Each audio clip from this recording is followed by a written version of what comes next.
नमस्कार मित्रांनो, सुस्वागतम घरोघरी मातीच्या चुली या मालिकेच्या आजच्या भागामध्ये जानकी, ऐश्वर्या, सुमित्रा आणि शर्वरी ह्या वड पूजेसाठी आलेले असतात। तर जानकी ही वडाची झाडाची पूजा करून 7 फेरे पूर्ण करत असते आणि देवाला नमस्कार करून म्हणते की देवा, ऋषिकेश आणि माझी 7 जन्माची गाठ अशीच कायम बांधेल असून दे आणि हा मायेचा गोताळा सुद्धा मला प्रत्येक जन्मामध्ये मिळून दे म्हणून ही मनोभावे प्रार्थना करते। त्यावर सुमित्रा सुद्धा ही वडाच्या झाडाला 7 फेरे पूर्ण करत म्हणते की देवा, मला सुद्धा जन्मजन्मी यांच्यासारखीच पती मिळून दे, त्यांना चांगले आरोग्य, दीर्घायुष्य मिळून दे। त्यावर ऐश्वर्या मात्र विचार करते की मी तर जानकी सांगेल तशी पूजा तर करते, म्हणून तू 7 जन्म तर सारंगला माझा नवरा म्हणून तर नाही करणार ना? नको मला सारंग 7 जन्म। तर शर्वरी सुद्धा मनोभावे प्रार्थना करते, देवा आता माझ्यात आणि विक्रांत मध्ये भांडण अजिबात नको आणि जरी भांडलो तरी जन्मजन्मी नवरा म्हणून मला तोच हवा। आणि त्या सगळ्या जणी 7 फेरे वडाच्या झाडाचे पूर्ण करत असतात। तेवढ्यात ऋषिकेश आणि सारंग सुद्धा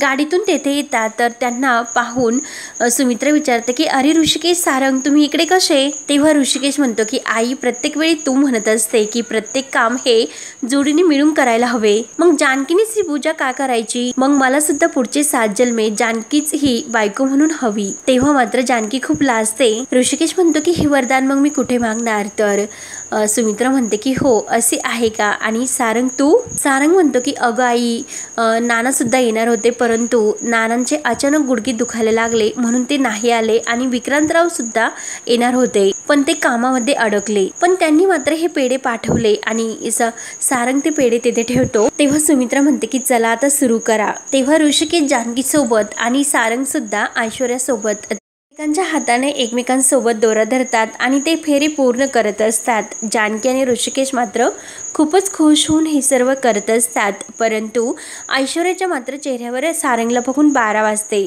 तेव्हा ऐश्वर्या मुद्दाम पडण्याचे नाटक करते आणि सर्वजण लगेच थांबतात। तर जानकी म्हणते की अगं ऐश्वर्या, जरा सावकाश आणि ही रेशीम गाठ आहे, नाजूक तर आहे परंतु घट्ट मात्र खूप आणि ती इतक्या सहजासहजी नाही तुटणार, कारण ऐश्वर्याला मुद्दाम तो दोरा तोडायचा असतो आणि जानकीने तिला मस्त उत्तर दिलेले असते की ही गाठ जन्मजन्मीची आहे, त्यामुळे इतक्या सहज ती नाही तुटू शकत। तेव्हा ऐश्वर्या म्हणते की सॉरी वहिनी, ते चुकून झाले माझ्याकडून, हो ना सारंग? सारंग पुढे येतो आणि हो खरंच तिचा पाय अडकळला म्हणून झाले। तेव्हा ऋषिकेश म्हणतो की हे बघ सारंग, ऐश्वर्याच्या चुकीवरती ओरडत नाही, तिला समजावूनच सांगते। तेव्हा जानकी ऐश्वर्याला आणि सारंगला म्हणते की मी समजावून नाही सांगणार तर आणखी कोण सांगणार?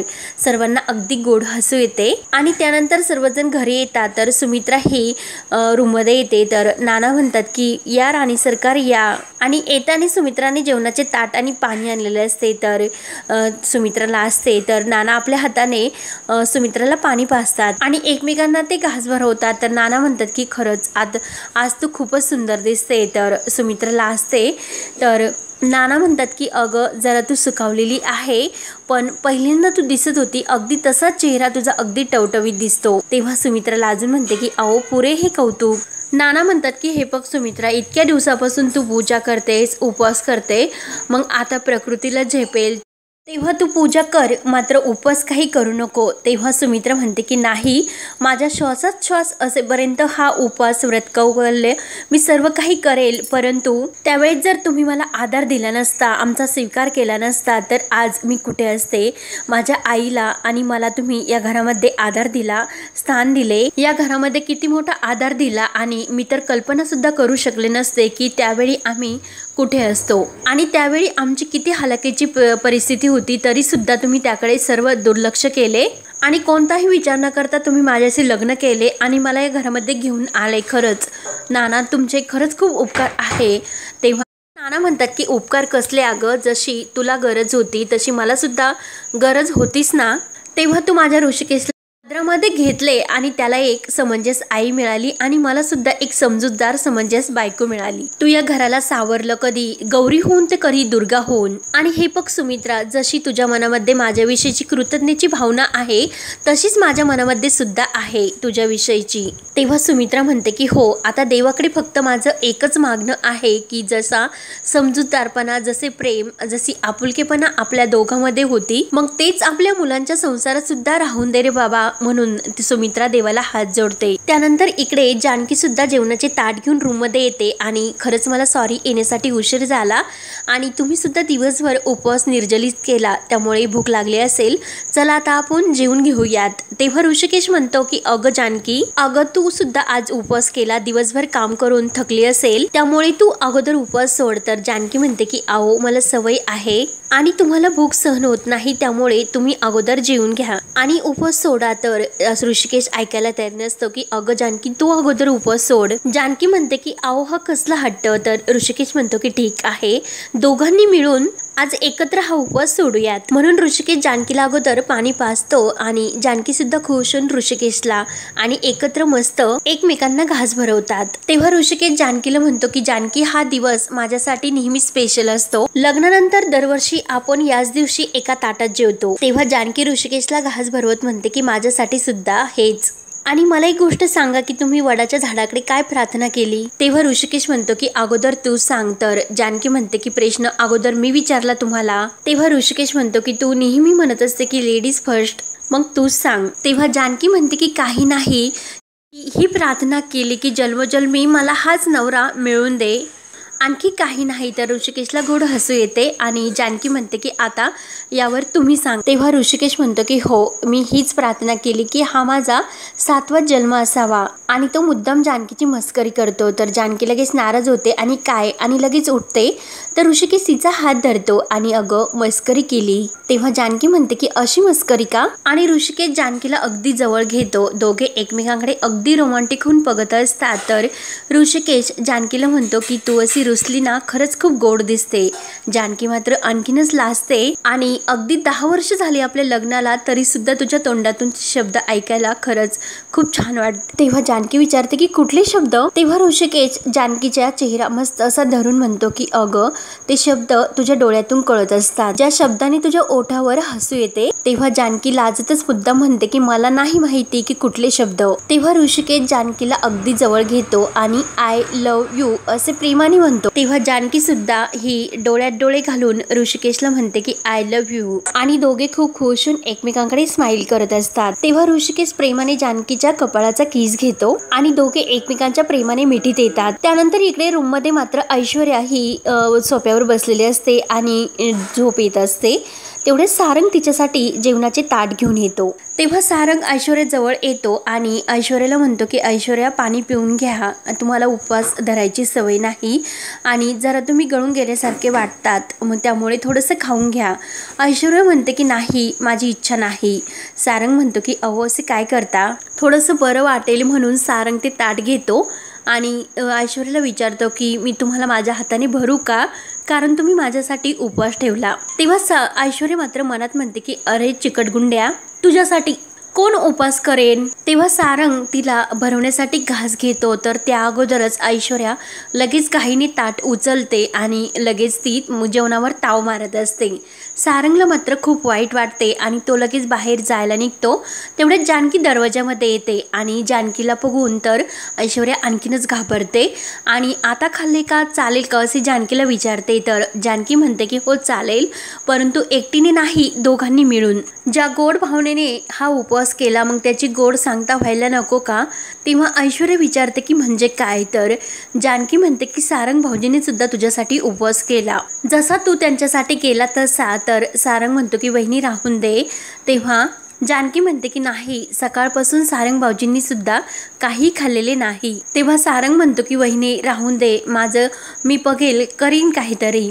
तेव्हा जानकी म्हणते की नाही सारंग भाऊजी असे कसे, आणि ऐश्वर्या हे बघ तू उपवास सोडताना तुला सारंग भाऊजींनी घास तर भरलाच असेल। मग जानकी ही हाताला धरून सारंगला ऐश्वर्या शेजारी बसवते आणि ऐश्वर्याला म्हणते तू सुद्धा त्यांना प्रेमाने घास भरव। तेव्हा ऐश्वर्या ही सारंगकडे बघत नाईलाजाने शेवटी सारंगला घास भरवते। सारंग मात्र जानकीकडे बघून खूप हसतो, तो खुश होतो। तर जानकी म्हणते की आता तुम्ही व्यवस्थित जेवण करा, मी आलेच, आणि जाताना दरवाजामध्ये थांबते आणि ऐश्वर्याला म्हणते की ऐश्वर्या तुझे ट्रेनिंग अजून हे संपलेले नाही, त्यामुळे उद्या सकाळी 7 वाजता असे बोलून जानकी खाली निघून जाते। तर ऐश्वर्या विचार करते नेमकं आता उद्या सकाळी काय असेल। करावे लागणार माहिती नाही या जानकीने अगदी सरकावले मला। त्यानंतर दुसऱ्या दिवशी सकाळी जानकी तयार होऊन किचनमध्ये मस्त चहा बनवत असते आणि ऐश्वर्या तयार होऊन येते आणि जानकीला गुड मॉर्निंग बोलते। तर जानकी म्हणते की अगं टेबलवर लिस्ट ठेवलेली आहे, ती व्यवस्थित वाचून घे, आपल्याला बाजारात जायचे। ऐश्वर्या म्हणते की बाजारात कशाला, ऑनलाईन शॉपिंग येते करता। तर जानकी म्हणते की अगं ऐश्वर्या, ऑनलाईन कुठे व्यवस्थित मिळते काही, कधी कधी भाज्या ह्या खराबसुद्धा ऑनलाईन येतात, त्यामुळे आपण बाजारात जायचे आणि स्वतः भाज्या घेऊन यायच्या। तुझी ही कॉपी मी तयार केलेली आहे, तू तोपर्यंत कॉपी घे, मग आपण बाजार कसं करायचा हे मी तुला आज शिकवते। आणि पिशवी घेऊन ती ऐश्वर्याच्या हातात देते आणि बाजार म्हणजे भाज्या घेताना अगदी पारखून घ्यायला हव्यात। बाजारात भाज्या खूप खराब येत असतात आणि उत्तमरित्या गृहिणी होण्यासाठी बाजार हाट सुद्धा चांगला जमायला हवा, लक्षात ठेव। तर ऐश्वर्या म्हणते की वहिनी अहो जरा एक्स्ट्रा पैसे दिले तर व्यवस्थित सर्व पॅक करून घरी आणून सुद्धा देतात, काही गरजच नाही जाण्याची। तर जानकी म्हणते की अगं एक्स्ट्रा पैसे कशाला, आपल्याकडे पैसे आहेत म्हणून असे वाया घालवायचे का, पैशाची किंमत सुद्धा पाहिजे, तोलून मापूनच खर्च करायचा असतो। आणि चल तू कॉपी संपून घे, आपण निघूया। तर त्या सर्व पिशव्या ती ऐश्वर्याच्या हातात देते, तू एकदा लिस्ट चेक कर, मी तोपर्यंत आईला सांगून येते। असे बोलून ऐश्वर्या तोंड पाडून जानकीकडे पाहत असते आणि मनात म्हणते की ह्या दीड शहाणीने मला अगदी नोकर बनवले। आणि रागाने ते पिशव्या एकमेकात घालून ती चिठ्ठी त्यामध्ये टाकते आणि त्या दोघी बाजारात येतात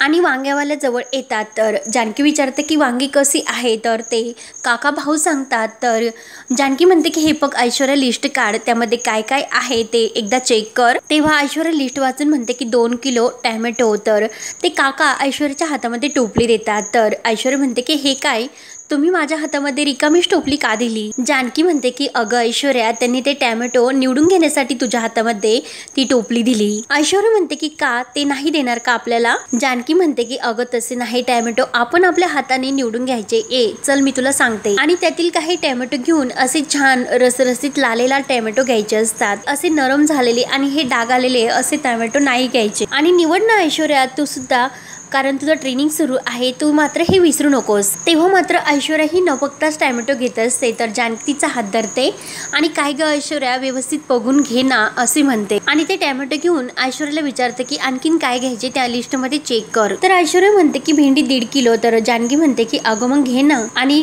ऐश्वर्या ती टोपली घेऊन म्हणते की माहिती आहे, अगदी त्या टॅमॅटो सारखंच कडक कडक घ्यायचे। तेव्हा जानकी म्हणते की अगं नाही, प्रत्येक भाज्यामध्ये वेगळे असते, भेंडी अशी कडक नाही घ्यायची, अगदी मलूल झालेली मऊ सुद्धा नाही घ्यायची, छान अशी कोवळी बघून घ्यायची, अगदी लुसलुशीत, आणि त्याचे नाक मोडते की नाही ते पाहायचे आणि मग घ्यायचे। आणि त्याच वेळेस गाडीतून ते सौमित्र आणि अवंतिका येतात। तेव्हा ऐश्वर्या विचारत असते की नाक? तर जानकी म्हणते की हो नाक, आपल्या बोलीभाषेत तेच बोलतात, जे भेंडीचे टोक असते ते। आणि भेंडी हातामध्ये धरून ती ऐश्वर्याला दाखवत असते आणि सौमित्र अवंतिका हे खाली उतरलेले असतात आणि ते जानकी आणि ऐश्वर्याकडे पाहतच असतात। तेव्हा ऐश्वर्या आपल्या हातामध्ये ती भेंडी घेऊन ते टोक मोडतच असते, तर समोर तिला सौमित्र आणि अवंतिका दिसतात। तेव्हा ऐश्वर्या लगेच अवंतिका समोर येते आणि रागाने तिच्याकडे बघत तिच्या सनकन कानामागे देते। तर सौमित्र मोठ्याने ऐश्वर्या असे ओरडतो। तेव्हा ऐश्वर्या म्हणते की हिच्यासाठी तुम्हाला सोडले ना? तेव्हा जानकी ही ऐश्वर्याला आवाज देते, परंतु ऐश्वर्याचे मात्र ते स्वप्न असते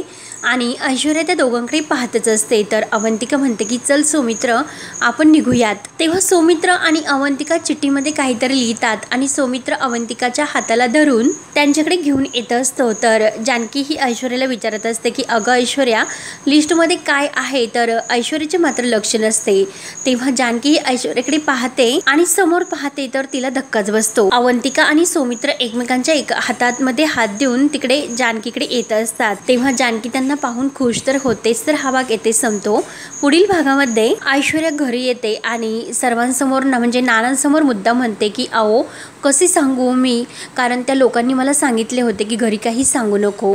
नाना खूप चिडतात आणि नीट सांग असे ऐश्वर्याला रागावून म्हणतात। तेव्हा ऐश्वर्या लगेच म्हणून जाते की मला जानकी बहिणीने सांगितले की सांगू नको म्हणून। तेव्हा आजी म्हणते की जानकीने सांगितलं की सांगू नको म्हणून? अगं पण नेमकं काय सांगायचं नाही ते सांग। तेव्हा ऐश्वर्या म्हणून जाते की जानकी आणि ऋषिकेश दादा हे सौमित्रला भेटण्यासाठी गेलेत। तेव्हा नाना म्हणतात की काय? नानांना आणि सुमित्राला खूप धक्का बसतो। त्यानंतर ठरल्याप्रमाणे ऋषिकेश आणि जानकी हे सौमित्र आणि अवंतिकाला भेटण्यासाठी या सांगितलेल्या ठिकाणी येतात। तर सौमित्र म्हणतो की दादा आणि वहिनी, मी तुम्हाला सांगितले त्या ठिकाणी खरंच तुम्ही आलात, थँक्यू सो मच। आणि उद्या सकाळी आम्ही देवळामध्ये लग्न करतोय। तिच्या बाजूने तिचे बाबा आणि त्यांचे 2 मित्र येणार आहेत आणि आपल्या बाजूने तुम्ही दोघे। तेव्हा ते ऐकून ऋषिकेशला तर धक्काच बसतो आणि जानकी ही सौमित्राकडे पाहत असते।